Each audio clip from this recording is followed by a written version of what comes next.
دوستو یہ بات تو آپ جانتے ہیں کہ اللہ پاک کے پیدا کیے ہوئے فرشتوں کی حقیقی تعداد کسی کو بھی معلوم نہیں ہے اور نہ ہی کوئی ان کے فرائض سے متعلق آگاہ ہے۔ اللہ اور انبیاء علیہ السلام کے درمیان رابطے کا ذریعہ جبریل علیہ السلام تھے جو اللہ کا پیغام وحی کے ذریعے انبیاء علیہ السلام تک پہنچاتے تھے۔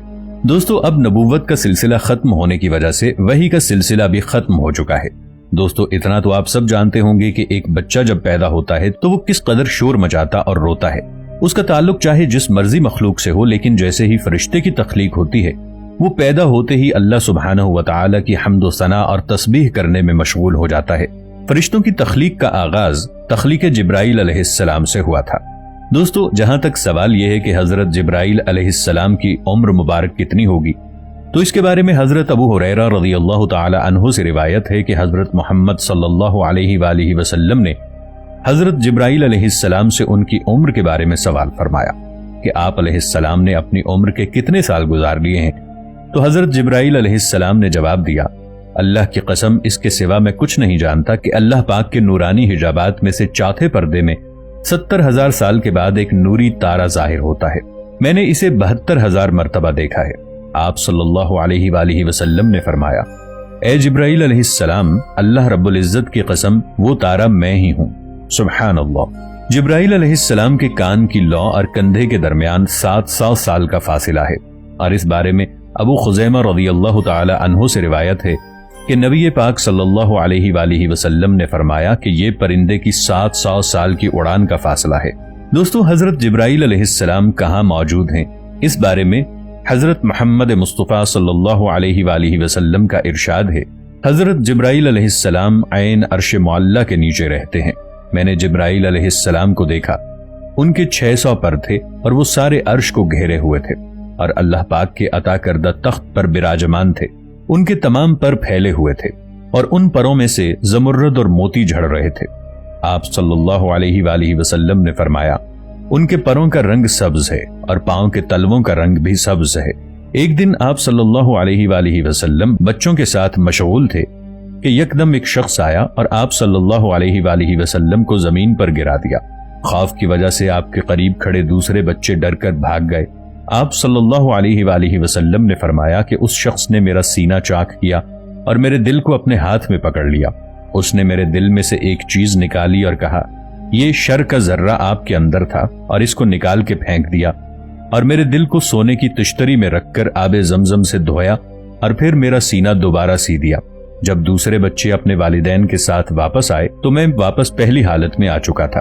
اس وقت ہمارے پیارے نبی حضرت محمد صلی اللہ علیہ وآلہ وسلم کی عمر 6 سال تھی۔ حضرت اما عائشہ رضی اللہ تعالی عنہا بیان فرماتی ہیں کہ نبی پاک صلی اللہ علیہ وآلہ وسلم کی بعثت کے 6 ماہ قبل آپ صلی اللہ علیہ وسلم کی روزمرہ زندگی اور طبیعت میں تبدیلی آنا شروع ہو گئی۔ آپ صلی اللہ علیہ وآلہ وسلم اللہ کے حکم سے خلوت پسندی کے عادی ہو گئے اور آپ کو سچے خواب آنا شروع ہو گئے تھے۔ آپ صلی اللہ علیہ وآلہ وسلم تنہا غار حرا میں جا کر اللہ کی عبادت میں مشغول ہو گئے، جو کہ مکے سے 2 گھنٹے کی پیدل چڑھائی پر واقع ہے، اور یہیں پر حضرت محمد مصطفیٰ صلی اللہ علیہ وآلہ وسلم نے غار حرا کے دروازے پر حضرت جبرائیل علیہ السلام کو انسانی شکل میں دیکھا۔ حضرت جبرائیل علیہ السلام کی آمد سے نبی پاک صلی اللہ علیہ وآلہ وسلم گھبرا گئے۔ حضرت جبرائیل علیہ السلام نے آپ صلی اللہ علیہ وآلہ وسلم کو اپنے سینے سے لگایا اور وحی کے الفاظ ادا کیے، اقرأ بسم ربک الذی خلق۔ نبی پاک صلی اللہ علیہ وآلہ وسلم اس واقعے سے خوفزدہ ہو گئے، ان پر خوف طاری ہو گیا، اور سارا واقعہ اپنی رفیق حیات حضرت خدیجہ رضی اللہ تعالی عنہا سے بیان فرمایا۔ حضرت خدیجہ انہیں اپنے چچا ورقہ بن نوفل کے پاس لے گئیں، جو کہ تورات کے بہت بڑے عالم تھے۔ انہوں نے یہ تصدیق کی کہ یہ وہی قاصد ہے جو دیگر انبیاء علیہ السلام پر احکام الہی لے کر نازل ہوا کرتا تھا۔ ناظرین، جب حضرت آدم علیہ السلام کو جنت سے نکالا گیا تو اللہ تعالیٰ نے ان کے ساتھ ڈائریکٹ بات چیت ختم کر دی اور پھر حضرت جبرائیل علیہ السلام کے ذریعے بات چیت شروع کر دی۔ وحی کا سلسلہ حضرت آدم علیہ السلام کے وقت سے ہی شروع ہو چکا تھا۔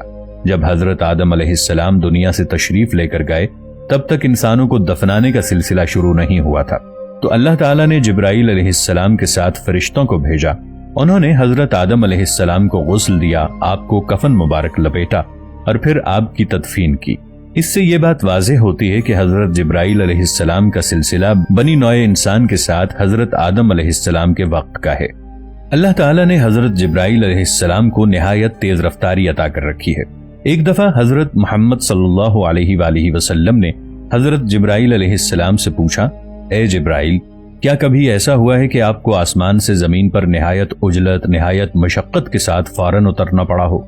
تو حضرت جبرائیل علیہ السلام نے عرض کی، یا رسول اللہ، 4 مرتبہ ایسا ہوا کہ مجھے آسمان سے نہایت عجلت اور مشقت میں اترنا پڑا۔ آپ صلی اللہ علیہ وآلہ وسلم نے پوچھا کہ کن کن مواقع پر؟ تو حضرت جبرائیل علیہ السلام نے ارشاد فرمایا، اللہ کے نبی، پہلی مرتبہ تب جب حضرت ابراہیم علیہ السلام کو آگ میں ڈالا گیا تھا، تب میں مقام سدرۃ المنتہا پر موجود تھا۔ اس سے پہلے کہ وہ آگ کے پاس پہنچتے، میں انتہائی جلدی میں ان کے پاس پہنچ گیا تھا۔ دوسری مرتبہ جب حضرت اسماعیل علیہ السلام کے گلے پر حضرت ابراہیم علیہ السلام نے چھری رکھی تو مجھے حکم ہوا، چھری گلے پر جانے سے پہلے زمین پر پہنچو اور چھری کو الٹا کر دو۔ چنانچہ میں چھری کے چلنے سے پہلے ہی زمین پر پہنچا اور چھری کو الٹا کر دیا۔ تیسری مرتبہ جب حضرت یوسف علیہ السلام کو ان کے بھائیوں نے کنویں میں ڈالا اور مجھے حکم ہوا کہ حضرت یوسف علیہ السلام کو کنویں کی تہ تک پہنچنے سے پہلے ان تک پہنچ جاؤں، اور میں نے کنویں کی تہ سے گرنے سے قبل ہی ان کو اپنے پروں پر اٹھا کر کنویں کی تہ میں موجود ایک پتھر پر بٹھا دیا۔ چوتھی مرتبہ جب آپ صلی اللہ علیہ وآلہ وسلم کے دندان مبارک شہید ہوئے اور مجھے حکم ہوا، جبرائیل، فوراً زمین پر پہنچو اور میرے محبوب کا خون مبارک زمین پر گرنے نہ دینا۔ اے میرے محبوب، اگر میرے محبوب کا خون زمین پر گر گیا تو قیامت تک زمین پر کوئی سبزہ پیدا نہیں ہوگا، کوئی اناج نہیں اگے گا، نہ ہی کوئی درخت پیدا ہوگا۔ چنانچہ میں بہت تیزی کے ساتھ زمین پر پہنچا اور آپ صلی اللہ علیہ وآلہ وسلم کے خون مبارک کو ہاتھوں میں لے کر ہوا میں اڑا دیا۔ ناظرین، یہ ہے وہ برق رفتاری جو اللہ تعالیٰ نے حضرت جبرائیل علیہ السلام کو عطا فرمائی کہ وہ عرش سے فرش تک سیکنڈ سے بھی کم وقت میں پہنچ جائیں۔ ناظرین، صحیح بخاری کی حدیث کے مطابق روایت ہے کہ حضرت محمد صلی اللہ علیہ وآلہ وسلم نے فرمایا، جب بی بی ہاجرہ علیہ السلام صفا اور مروہ کی پتھریلی پہاڑیوں کے درمیان حضرت اسماعیل علیہ السلام کو اٹھا کر دوڑ رہی تھیں، مدد کے لیے ادھر ادھر دیکھ رہی تھیں، مگر وہاں پر موجود کوئی نہ تھا۔ تب انہیں شک ہوا کہ کوئی ہے، تو انہوں نے کہا کہ جو کوئی ہے وہ سامنے آئے اور بھلائی کو پیش کرے۔ تب حضرت جبرائیل علیہ السلام سامنے آئے، انہوں نے اپنی ایڑی زمین پر ماری اور پانی زمین سے فواروں کی طرح ابل پڑا۔ آپ صلی اللہ علیہ وآلہ وسلم نے فرمایا کہ اللہ حضرت اسماعیل علیہ السلام کی والدہ پر رحم فرمائے، اگر وہ پانی کے گرد حصار نہ لگاتی تو پانی پوری زمین کے کونے کونے کو چھو لیتا۔ جب حضرت ابراہیم علیہ السلام اور حضرت اسماعیل علیہ السلام خانہ کعبہ کی تعمیر مکمل کر چکے تھے تو حضرت ابراہیم علیہ السلام نے دعا کی، اے اللہ، ہمیں مناسک حج بھی سکھا دے۔ آپ صلی اللہ علیہ وآلہ وسلم ارشاد فرماتے ہیں کہ اللہ تعالیٰ نے حضرت جبرائیل علیہ السلام کو حضرت ابراہیم علیہ السلام کی طرف بھیجا۔ انہوں نے قدم بقدم حضرت ابراہیم علیہ السلام کو مناسک حج سکھائے۔ جمرات کے مقام پر شیطان نے بہکانے کی کوشش کی تو بعد میں اللہ کے حکم سے حضرت جبرائیل علیہ السلام نے ہی حضرت ابراہیم علیہ السلام کو شیطان کو کنکر مارنے کی ترغیب دی۔ روایت ہے کہ حضرت لوط علیہ السلام کی قوم کے نافرمان لوگ اور ان کا عظیم الشان شہر حضرت جبرائیل علیہ السلام کے پر کی ایک نوک لگنے سے ہی تباہ و برباد ہو گیا۔ جب حضرت عیسیٰ علیہ السلام آسمان کی طرف اٹھائے گئے تو بحکم خداوندی یہ فریضہ بھی حضرت جبرائیل علیہ السلام نے ہی سر انجام دیا۔ حضرت محمد صلی اللہ علیہ وآلہ وسلم نے فرمایا، قیامت کے دن جب سور پھونکا جائے گا اور تمام کائنات تباہ ہو جائے گی، اللہ تعالیٰ کے حکم سے 4 فرشتے باقی بچ جائیں گے، جبرائیل علیہ السلام، اسرافیل علیہ السلام، میکائیل علیہ السلام اور اسرائیل علیہ السلام۔ تب اللہ تعالیٰ حضرت اسرائیل علیہ السلام سے فرمائے گا کہ کیا کوئی بچ گیا ہے؟ تب حضرت اسرائیل علیہ السلام ارشاد فرمائیں گے، اے اللہ رب العزت، جبرائیل علیہ السلام، اسرافیل علیہ السلام، میکائیل علیہ السلام۔ اللہ تعالیٰ کا ارشاد ہوگا کہ اسرافیل علیہ السلام کی روح قبض کر لی جائے تو اللہ کے حکم سے آپ کی روح قبض کر لی جائے گی۔ پھر اللہ تعالیٰ فرمائے گا کہ کون باقی ہے؟ تو حضرت اسرائیل علیہ السلام ارشاد فرمائیں گے، اے پروردگار، اسرائیل اور جبرائیل علیہ السلام بچ گئے ہیں۔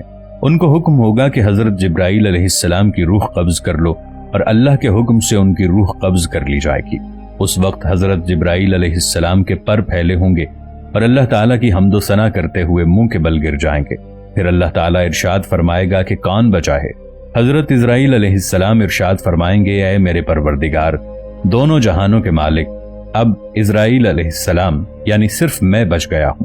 اللہ پاک کا حکم ہوگا اور حضرت اسرائیل علیہ السلام کو بھی موت آ گھیرے گی۔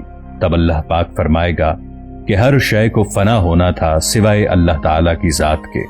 پھر اللہ فرمائے گا کہ آج کس کی بادشاہت ہے؟ تو اللہ خود ہی جواب دے گا کہ اللہ کی۔ ناظرین، ویڈیو اچھی لگے تو اسے لائک اور شیئر ضرور کیجیے گا، چینل کو سبسکرائب بھی کر لیجیے گا۔ ملیں گے ایک نئی ویڈیو کے ساتھ، تب تک کے لیے اللہ نگہبان۔